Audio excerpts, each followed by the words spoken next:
Okay. You guys ready? Okay.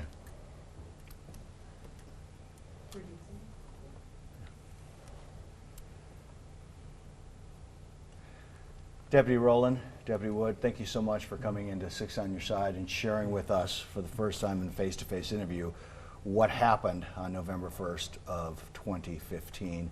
Again, we appreciate you coming in and your views, your opinions on what happened that night. And I want to say that we want to focus in on that short 5 minutes, but we may talk about some other things that splintered off, and whatever you feel comfortable saying and answering, so be it.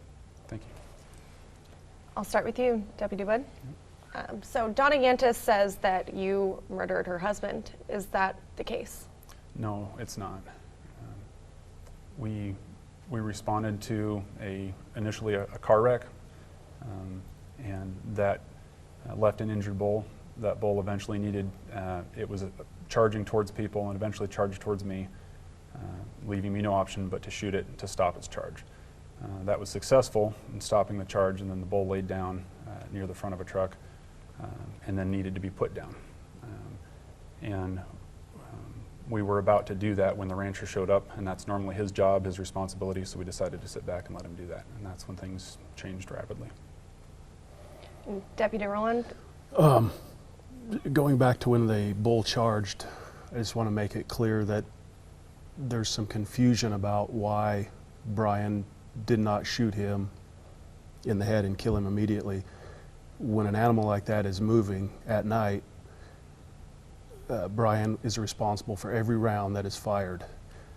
If he would have attempted to shoot that bull in the head and missed and hit a vehicle, EMT personnel, that is not the chance you take. You shoot for the largest portion of the body to stop that threat. And that's why no headshots or multiple headshots weren't taken at a bull that's on the move at night. So you called dispatch, and literally within minutes, Mr. Yantis, his wife, and Mr. Paradis show up at the scene. When they arrived on scene, what was Jack Yantis's demeanor when he arrived, when he got off the four-wheeler? He seemed pretty angry. He told me, put that piece of shit away, you know, or in recollection, get that piece of shit away from my animal. One of those two statements. Very gruff tone. He was angry, or appeared angry. So the seconds that he arrived, did you guys feel he was a bit aggressive towards you? I mean, I know it's hard to make that call because you've got a bull over here. You know it's his bull. No, he just seemed very angry. There's people that weren't there. They know there's an injured bull and they hear gunshots, and then they see the bull still injured. It could appear, like the stories we've heard, that there was a botched attempt to euthanize the bull, and that's not what it was. It was a successful attempt to stop a bull from charging.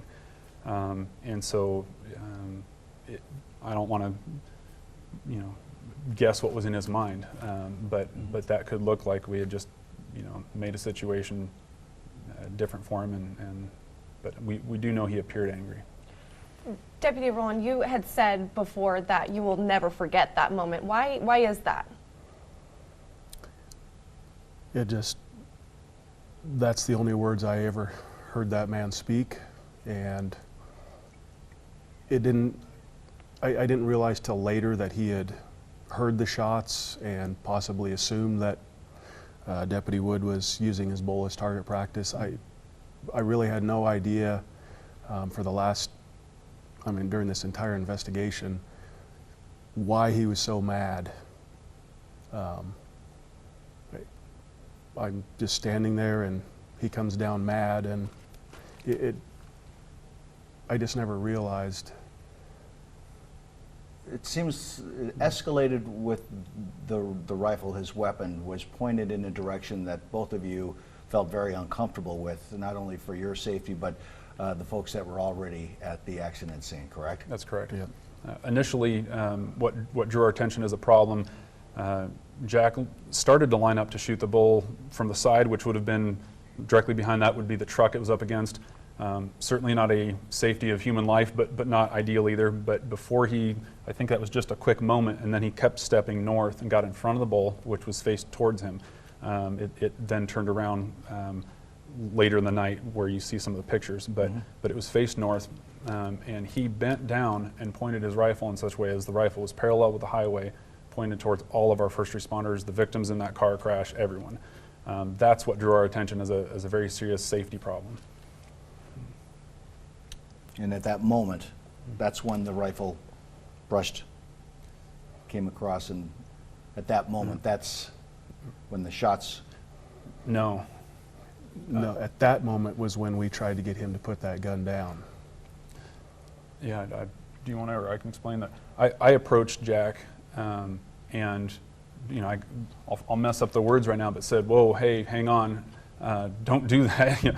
He's pointing towards all these people, and he looked over. Both of us saw. He kept his rifle pointed exactly where it was, and he just looked over at us, and then he looked back. He never said a word. He just looked back like he was going to do it again. Put his finger right on the trigger, and I thought that was strange. And when I got right up against him, he yanked backwards and was stepping up the highway, up and back towards the center line. And at that moment, as he jumped back from me and swept So the when you rifle. say he yanked back on his Yeah. own, did you physically No. touch him or grab him, or on his own he yanked On his back? own. I got right up next to him, trying to signal that he needs to point that somewhere safe, you know, down away from all these people he's pointing at, including Mrs. Yantis. She got off the four-wheeler to get out of the way of where he was pointing, and that's in her statement. But at that point, he stepped back and he pulled the rifle across my stomach, and then it was at about waist level.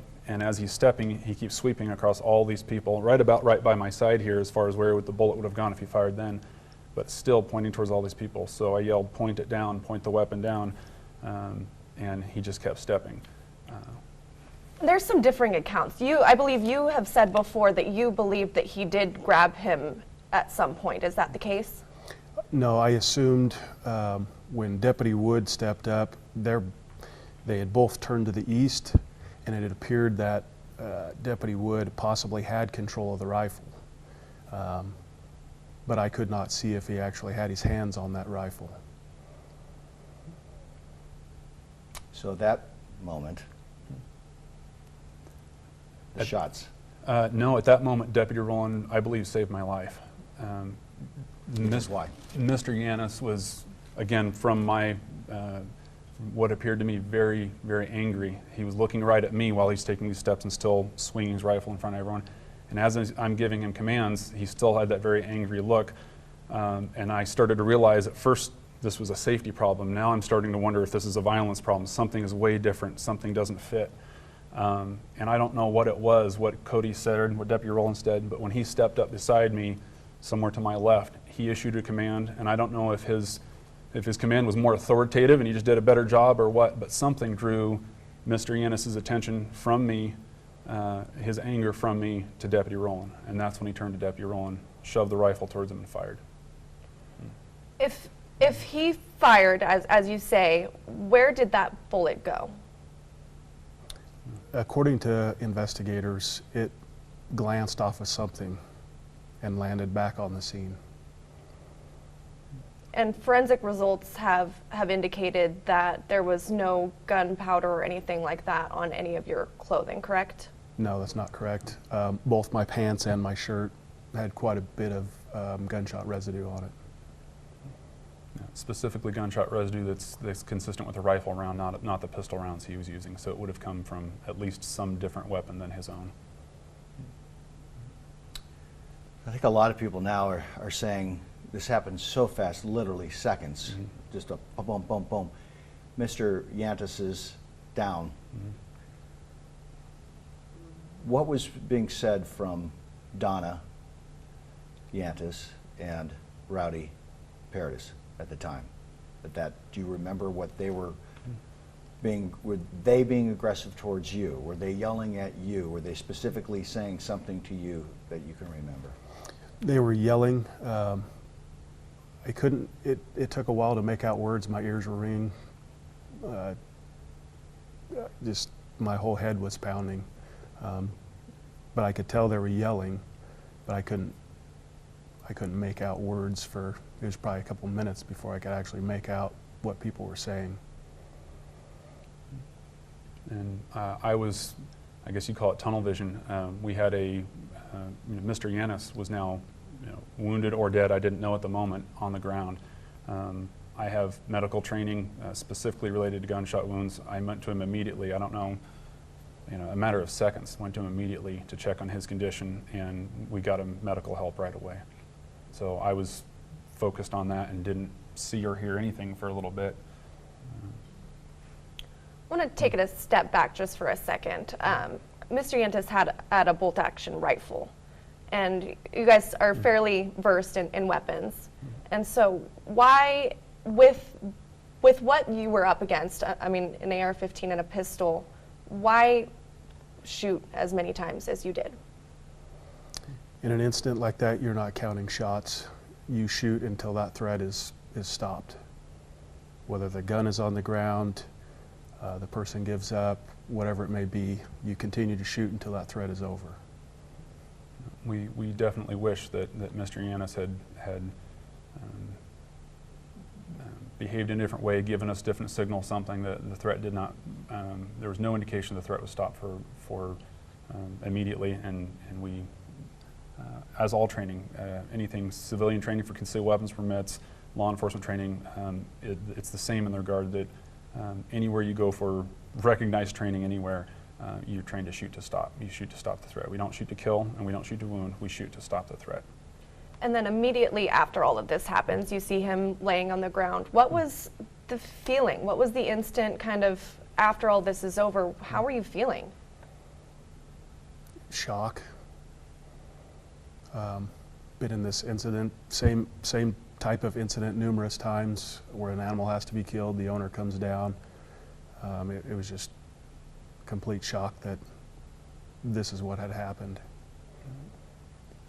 Yeah, shock that an incident like this was escalated. That something that could have been as simple as putting down the bull, or as simple as a discussion about a safe way to do it, that had to be somehow escalated to this. And emotionally, I don't know how to describe it. It was a horrible, sick feeling that this had just happened. It's horrible. You're trained, obviously, as police officers for something like this. You pray in your wildest dreams that this will never, ever happen, but it did. So I can only imagine, as you said, the adrenaline's pumping, you're kind of tunnel vision, a little bit in shock. Take us through that next 30 to 60 seconds. While Deputy Wood was dealing with Mr. Yantis, our number one goal at that point was take care of Mr. Yantis and control that scene. We ordered Mr. Paradis and Miss Yantis to lay down on the ground. An unarmed firefighter handcuffed Mr. Paradis and took care of him. And I checked Mrs. Yantis for weapons, helped her over to the four-wheeler, checked the four-wheeler for any more weapons, and we just tried to keep people out of that scene until we could get some more help there. Is this something by the book? I mean, is this because asking them to lay down because they were there at the scene? You felt that to secure the scene that they needed to lay down? For safety, I'm basically by myself because Deputy Wood's concentrating on Mr. Yantis. We have to make sure nobody's disturbing the scene and there's no more weapons coming onto the scene. Emotions were high. You just do everything you can to make the scene safe. I know the answer to this, but maybe the public doesn't. It said that Mr. Yantis he didn't immediately receive medical treatment. And why is that? The people that have stated that are, those statements are false. In terms of medical training, like I said, specifically for gunshot wounds, medically trained personnel was on there. I hate to put a number of seconds, but 4, 5, 6 seconds. That's not denying someone medical aid. And the best possible scenario that we had a whole team of medics just down the hill because of the car wreck. So he had someone tending to him within seconds, and then he had a whole team of people brought up from seconds away. I mean, whatever that ended up being, a number of feet down the hill. The scenario for getting Mr. Yantis medical help was ideal in terms of the distance and time to get him medical help. He was not denied medical treatment or help in any way. Mr. Paradis has stated that you two, he didn't like the look on your face, so to speak, and I'm paraphrasing what he had said after that. I assume that you would disagree with his interpretation of how the two of you acted after literally the smoke had cleared.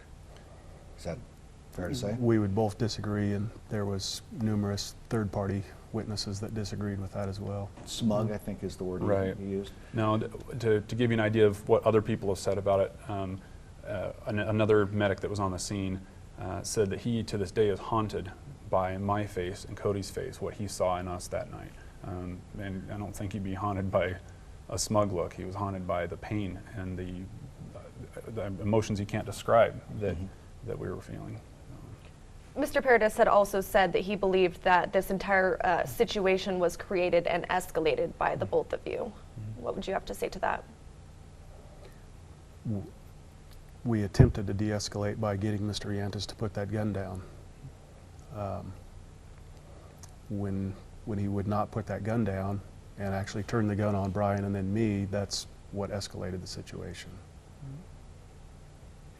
What kind of relationship, if any, did you have with Jack Yantis prior to this? I mean, it's a small community, council, under 1,000 people, Adams County. I mean, did you have any kind of a relationship? Did you know him? Would you wave to him if you passed him on the road? No, I had never met him. Never met him. I had met him once on another vehicle versus cow accident, very briefly at night, and I didn't remember that at the time at the scene. I didn't recognize him or remember him, so that would have had no effect. One of the things that Mr. Paradis has also said that he believes that Jack was shot while he was on the ground. Is that the case? No. No. Like I said, we shoot till the threat is stopped, and if someone is on the ground or very near the ground, that would make no sense. That's not what we do. There's also there's no evidence of that. The evidence shows that a drunk individual took a loaded weapon and pointed it at a deputy and fired. That's a lot different than what you're hearing up until now. Looking back on this situation, is there anything that you would do differently if this happened again?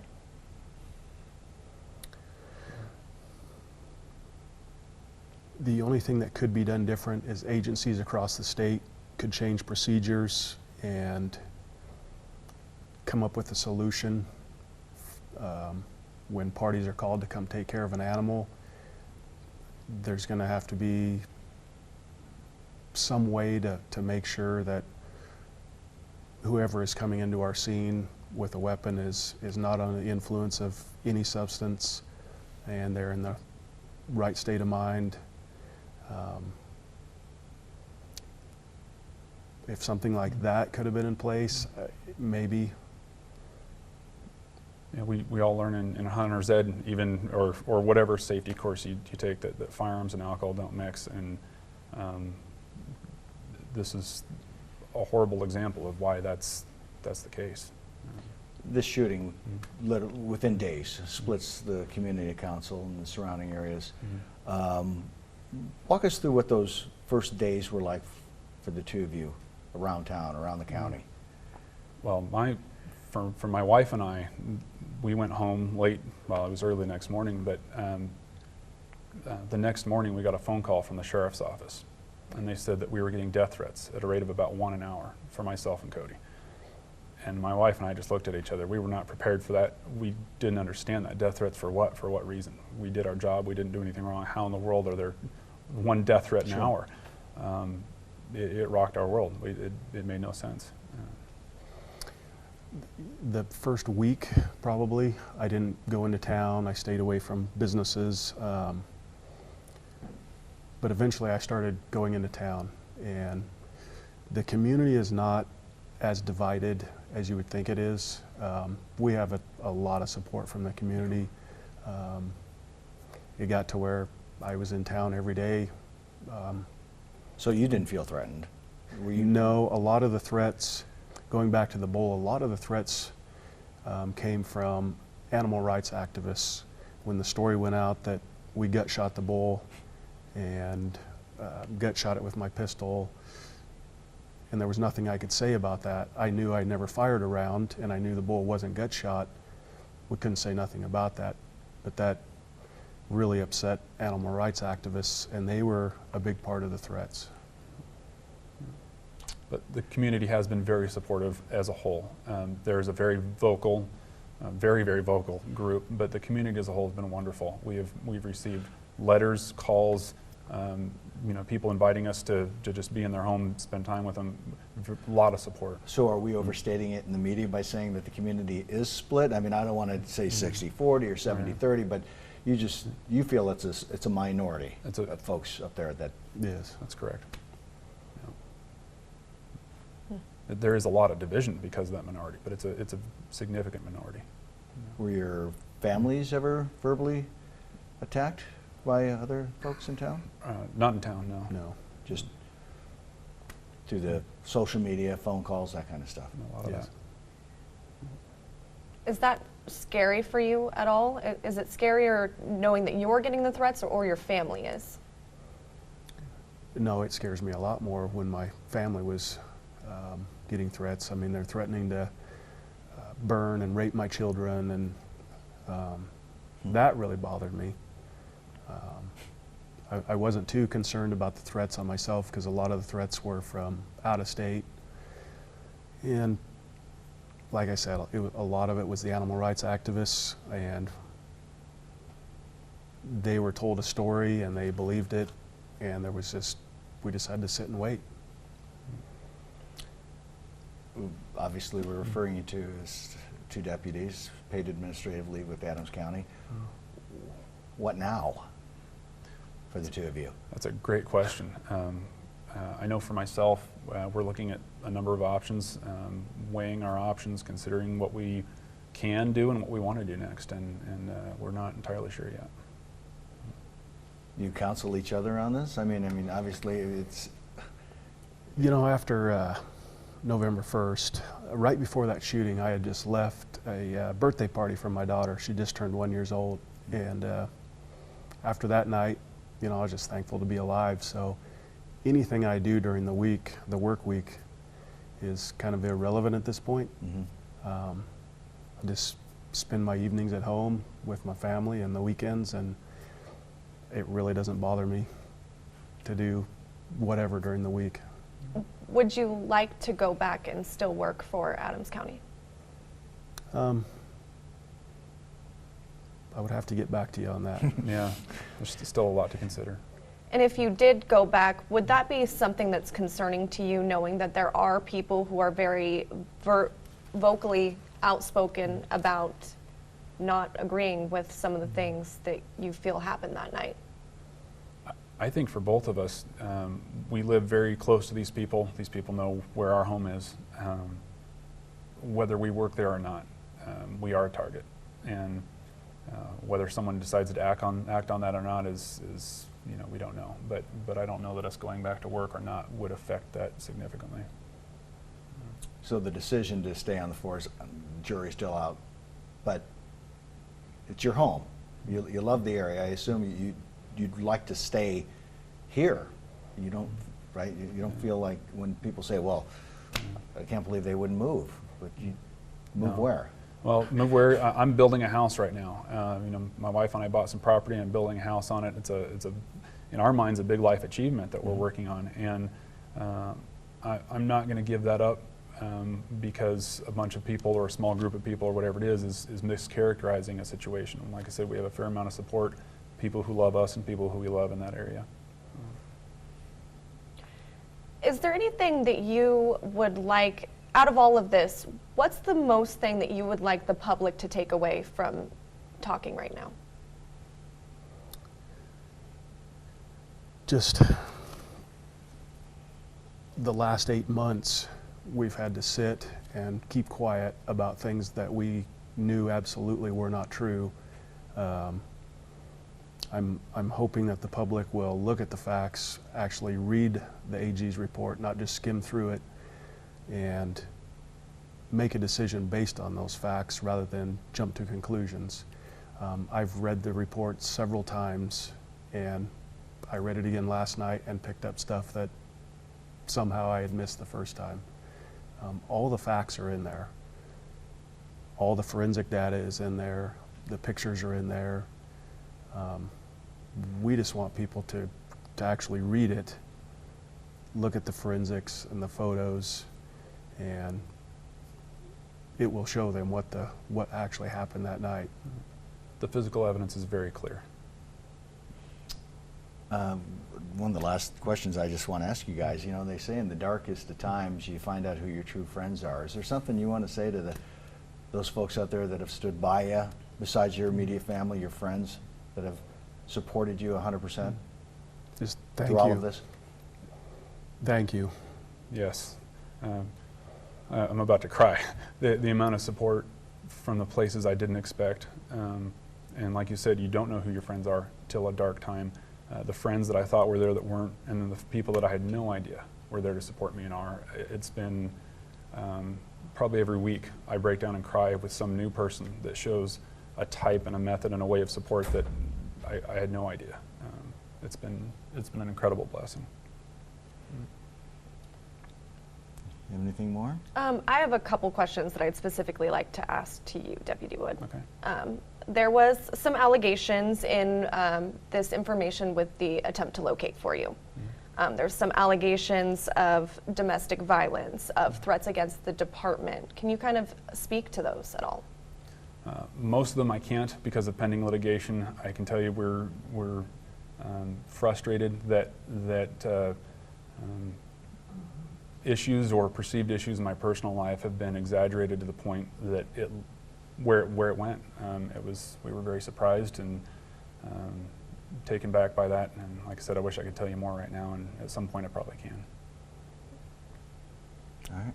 I think Officer Roland, Officer Wood, I think we're about done. Is there anything else you want to add before we take those microphones off you? No, I think we've covered everything. I have one more question. And she's going to sneak one more. Sounds good. Would you have anything to say to the Yantis family? We probably couldn't right now because of the pending litigation. We probably couldn't answer that. Good? Yep. All right. Thank you both. Thank you. Thank you. Thank you. Thank you. Thank you.